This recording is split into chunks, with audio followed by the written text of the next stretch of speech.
성도들이 천국에 가서 예수님을 만나면 어떻게 처음 인사할 것 같습니까? 대부분 이렇게 인사할 것입니다. 말씀은 많이 들었습니다만 처음 뵙겠습니다. 2000년 전 하나님은 하나님의 존재를 예수님을 통하여서 세상에 보여주셨습니다. 그리고 예수님께서 부활하시고 승천하신 그 후에 이 현재는 예수님이 부활하시고 세상에 다시 오시기 전에는 우리가 눈으로 확인할 수 없는 시대를 살아가고 있습니다. 이 세상은 보이는 것을 중요하게 여기기 때문에 보이지 않는 예수님을 가치 있게 여기지 않고 또 그 예수님을 만날 것에 대한 어떤 기대도 저버린 채 신앙생활을 하는 사람들을 많이 만나보게 됩니다. 보이지도 않는 예수님 어떻게 만날 수 있어? 그냥 의지 가지고 교회에 나가서 예배 드리고 헌신하고 그냥 봉사하고 그렇게 사는 것이 신앙생활이지. 그렇게 재미없는 신앙생활 여러분들 이제는 멈추시길 바랍니다.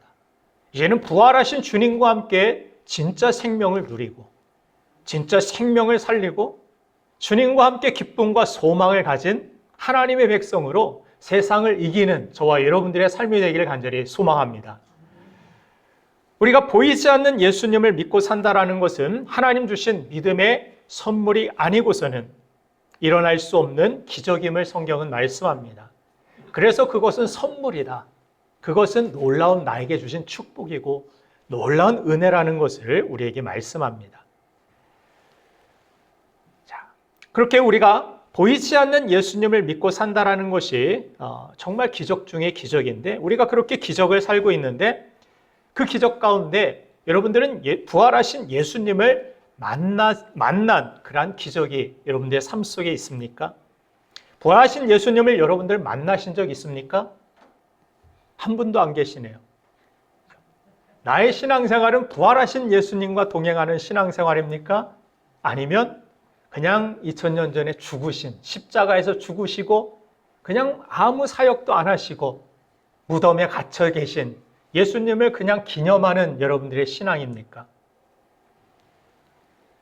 예수님을 만나러 교회에 갔는데 또 못 만나고 돌아왔습니다라고 하소연하신 제가 다니는 세탁소 그 주인 아저씨의 고백처럼 우리는 부활하신 예수님을 만나지 못한 채 무기력하고 부활하신 예수께서 주시는 참된 기쁨과 소망을 누리지 못하며 예수 믿기 이전과 다를 바 없는 변화없는 그런 삶을 살아갈 때가 많이 있습니다. 사도행전을 보면은 부활신앙이 우리 현재의 삶을 어떻게 변화시키는지를 잘 보여줍니다. 초대교회 성도들은 정말 아름다운 섬김과 희생과 나눔의 삶을 보여줍니다. 제자들은 또한 물고기만 잡는 삶에서 영혼을 살리고 교회를 세우는 진정한 제자의 삶으로 변화되는 것을 보여줍니다. 그들이 그렇게 살아갈 수 있었던 이유가 무엇이었습니까? 그들의 삶의 뿌리는 바로 이 부활 신앙에 있었기 때문임을 보여줍니다. 부활 신앙은 현재의 삶을 그렇게 변화시키는 것입니다. 그런데 교회 다니고 예수 믿는다 하면서도 우리 삶에서 변화가 나타나지 않는 모습을 봅니다. 그 이유가 무엇입니까? 나의 의지가 약해서가 아닙니다. 근본적으로 참된 이 부활의 신앙을 우리가 갖지 못했기 때문입니다. 예수님이 죽음을 이기고 부활하신 것을 우리가 믿을 때 우리 삶에서 죽음의 세력을 이길 수 있게 됩니다. 또한 그러나 우리 삶 속에서 부활 신앙이 없는 사람은 이것을 이길 능력도 없고 자신도 없기 때문에 죽음의 세력이 나타나는 그 순간 우리는 겁이 덜컥 나서 현실에서 우리는 도피하게 됩니다. 달아나게 됩니다. 그것이 예수님을 부인한 제자들의 모습이었습니다. 우리가 세상을 이기지 못하고 이 땅에서 정말 옹졸하게 째째하게 살아가는 이유는 부활을 믿지 못하기 때문입니다. 이 부활 신앙이 있으면 자기만 잘 살고 자기만 지키는 싸움을 살지 않습니다. 많은 열매를 위하여서 하나의 미랄이 되기를 당당하게 또 담대하게 그렇게 살아가기를 원합니다. 우리는 요한복음 11장 25절에서 나는 부활이요 생명이니 나를 믿는 자는 죽어도 살겠고 이 말씀을 여러분들 믿습니까? 이 말씀을 믿는다라면 우리가 어떻게 두려움 가운데 옹졸하게 세상을 살아가겠습니까?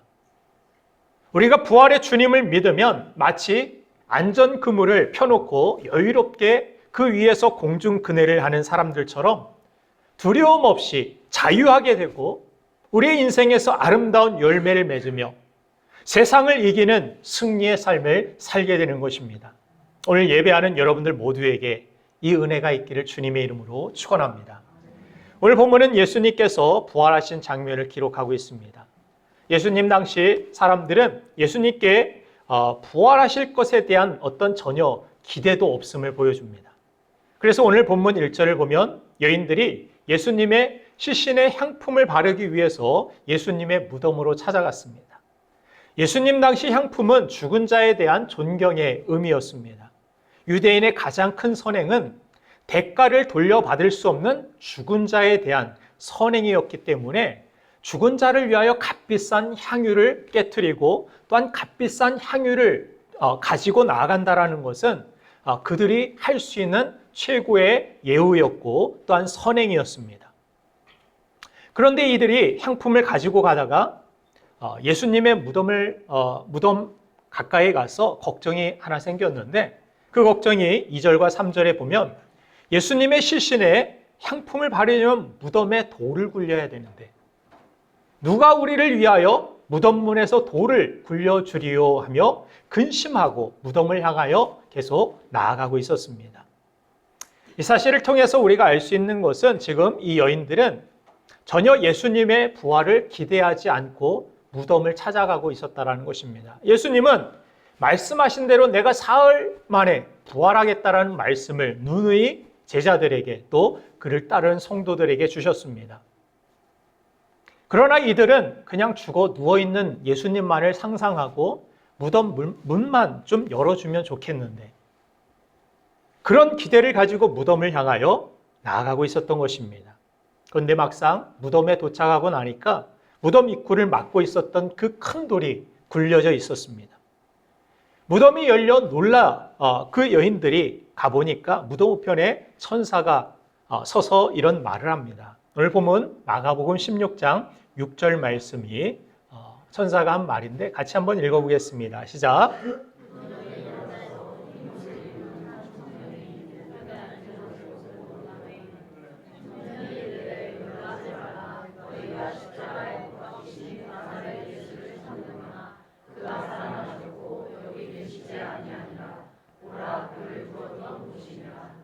아멘. 친절하게 5절까지 다 읽어주셨네요. 네, 감사합니다. 자, 예수님이 이 무덤에 계시지 않다. 그런데 너희들은 못 박히신 나사렛 예수, 그 십자가에 죽은 예수를 찾는구나 라고 천사가 이야기합니다. 오늘 본문에 나오는 이 여인들은 전혀 예수님의 부활을 기대하지 않았고 믿지도 않았습니다. 그저 십자가에 죽으신 예수님을 기념하는 데 그들의 믿음이 멈춰 있었음을 보게 됩니다. 이 사실은 우리의 예배가, 우리의 믿음이 단지 십자가에서 죽으신 예수님만을 또 그 무덤만을 향하게 될 때 그 무덤에서는 결코 예수님, 부활하셔서 살아계셔서 역사하시는 예수님을 만날 수가 없다라는 사실을 보여줍니다. 그러면 예수님은 어디에 계신 것입니까? 우리는 예수님을 어디에서 만날 수 있게 되는 것입니까? 그 첫 번째로 우리는 예수님을 우리의 연약함과 실패의 자리에서 만날 수 있음을 예수님의 그 행보를 통하여서 우리는 깨닫게 됩니다. 마가복음 14장 28절 말씀을 보면 예수님께서는 십자가에 죽으시기 전에 제자들에게 이런 말씀을 하셨습니다. 그러나 내가 살아난 후에 너희보다 먼저 갈릴리로 가리라. 내가 살아날 것이다. 그리고 3일 만에 부활하면 먼저 갈릴리로 내가 찾아가겠다라고 약속하셨습니다. 예수님께서 왜 다른 곳을 제쳐두고 제일 먼저 갈릴리로 가신 것일까요? 우리가 인간적으로 생각하면 부활하자마자 예수님께서 어디로 가셔야 제일 좋겠습니까? 제일 효과적인 복음에 영향력을 미칠 수 있겠습니까? 이미 믿었던 그러나 실패했던 제자들이겠습니까? 아니면 예수님을 십자가에 못 박아 죽이는데 조롱하고 죽였던 그들에게 찾아가서 보란 듯이 봐라, 내가 죽음을 이기고 부활한 예수다. 내가 바로 하나님의 아들이다. 너희가 하나님의 아들을 십자가에 못 박은 것이다. 이제 알겠느냐? 이 빠가야로더라. 네? 죄송합니다. 흥분했어요. 요새 갱년기라. 보란 듯이 십자가에서 매달려 있는데 네가 하나님의 아들이면 십자가에서 내려와 봐. 침 뱉고 조롱하고 욕하고 저주하고 그 예루살렘으로 찾아가서 회당에 모여있는 대제사장들과 바리새인들과 그 유대인들 앞에서 부활절 어떻게 보면은 첫 1회 기념 부흥회를 열고 그곳에서 복음의 영향력을 효과적으로 예수님께서 십자가에 못 박힌 그 자국들을 보여주면서 전했다라면 우리 생각에는 가장 좋을 것 같습니다. 빌라도에게 찾아가서 어떻게 그런 재판을 할 수 있겠느냐고 따져 묻고 싶은 그런 생각이 우리에게는 있습니다. 그런데 예수님은 우리의 생각과는 다르게 예루살렘으로 가신 것이 아니라 먼저 갈릴리로 찾아가셨다라고 말씀하십니다. 이유가 무엇일까요? 바로 그곳에 실패한 제자들이 모여 있었기 때문입니다. 갈릴리는 사람을 낚는 어부가 되게 하겠다라는 사명을 받은 곳입니다. 그리고 또한 이 갈릴리에서는 사람은커녕 밤새 물고기 한 마리도 못 잡는 철저히 실패한 그 자리이기도 합니다. 예수님은 실패한 자리에서 다시 그들을 일어나게 하기 위하여서 갈릴리로 찾아가신 것입니다. 마찬가지로 부활하신 예수님은 지금도 어디를 향하여 찾아가고 계십니까? 우리가 실패하고 우리가 낙심하고 우리가 연약한 어찌할 바 모르는 움츠려 있는 그 자리에 주님은 찾아오십니다. 베드로는 갈릴리에서 만난 예수님으로 인해서 실패와 연약함에도 나를 버리지 않는, 나를 떠나지 않으시는 그 사랑이 실패한 자를 다시 회복시켜 주시는 복음임을 깨닫게 됩니다. 그래서 베드로는 그의 서신에서 자주 사용하는 단어가 긍휼입니다. 긍휼이 많으신 하나님을 찬양하고 있습니다. 베드로전서 그중 1장 3절 말씀을 한번 같이 읽어보도록 하겠습니다. 시작.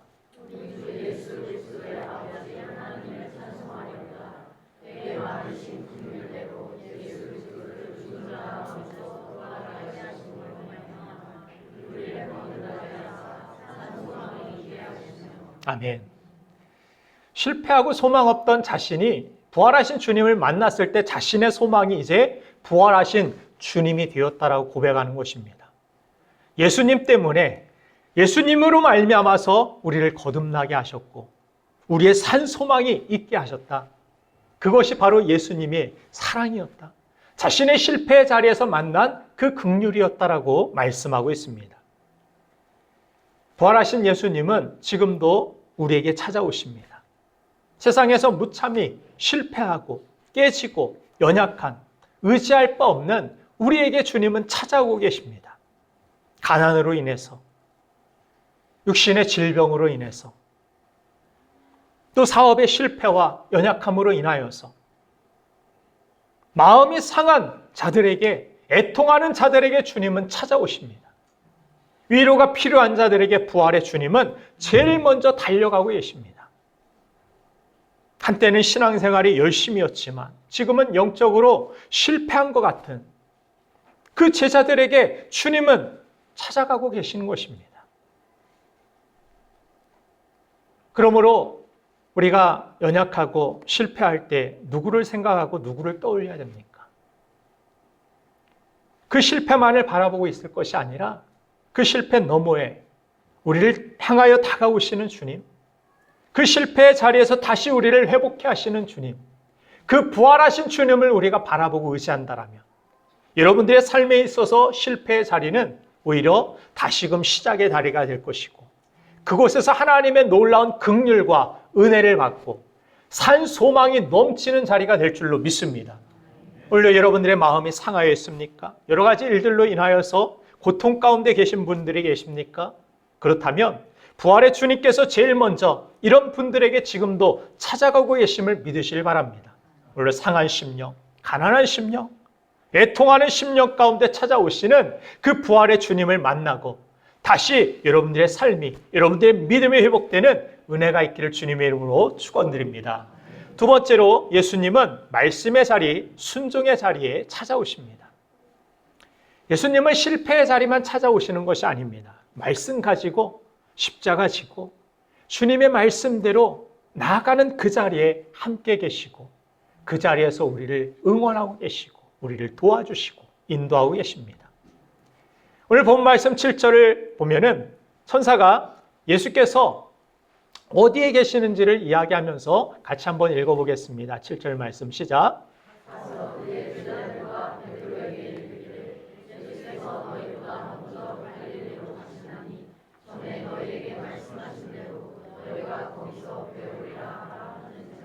아멘. 예수님이 이 땅에서 공생의 사역을 하실 때 그 3년 동안의 사역 가운데서 예수님은 꼭 아버지의 뜻대로, 아버지의 말씀대로, 그리고 예수님도 전에 제자들에게 말씀하신 대로 갈릴리로 가셨다라고 천사가 설명합니다. 예수님이 어디로 향하고 계시고 어디를 향하여 움직이고 계시는지, 예수님의 행보는 말씀이 있는 곳임을 천사도 증언하고 있음을 보게 됩니다. 갈릴리로 그냥 무턱대고 가신 것이 아닙니다. 말씀하셨기 때문에 그 약속 지키기 위하여서 예수님은 갈릴리로 가셨고, 그래서 전에 너희에게 말씀하신 대로 너희가 거기서 배우리라. 우리가 예수님 어디서 만납니까? 말씀의 자리에서 만납니다. 우리가 예수님을 어디에서 만납니까? 말씀 가지고 순종의 자리에서 예수님을 만나게 됩니다. 부활하신 예수님은 말씀하신 그곳에 계시기 때문입니다. 그러므로 이제 우리도 말씀이 있는 이 예배의 자리에 여러분들이 설 수 있어야 되고, 주님이 말씀하신 그 순종의 자리에 서 있어야 합니다. 성경을 보면 거룩이라는 그 의미는 하나님이 원하시는 그 구별된 자리, 말씀하신 그 자리에 서 있는 것, 그것을 거룩이라고 이야기합니다. 이 예배는 거룩한 구별된 예배입니다. 다른 세상의 시간과 구별된 자리이며 하나님이 말씀하신, 명령하신 이 자리이기 때문에 거룩한 곳입니다. 거룩한 곳에 하나님은 함께 하십니다. 부활하신 예수님은 이곳에 함께 하십니다. 이곳에서 여러분들을 소생케 하시고 새롭게 하시고 변화되게 하시고 강하게 하십니다. 복되게 하십니다. 그러므로 말씀으로 하나님과 함께 계셨던 이 예수님은 오늘도 말씀으로 우리를 만나주십니다. 이 설교를 여러분들이 그래서 어떻게 들어야 됩니까? 인간, 김정중 목사가 이야기하는 말로 듣지 마시고 주님께서 나에게 주시는 말씀으로 들으시길 간절히 바랍니다. 사람의 말로 듣는 것이 아니라 하나님의 말씀으로 우리가 듣고 그것을 믿고 의지하게 될 때 그 말씀이 여러분들의 삶 속에서, 여러분들의 속에서 생명으로 역사하고 심령 골수를 쪼개고도 남음이 있는 하나님의 능력으로 시작되게 될 줄로 믿습니다. 그렇게 우리가 말씀을 가지고 믿고 따르면 주의 영이신 성령께서 우리 가운데 역사하신다라고 성경은 약속하여 주셨습니다.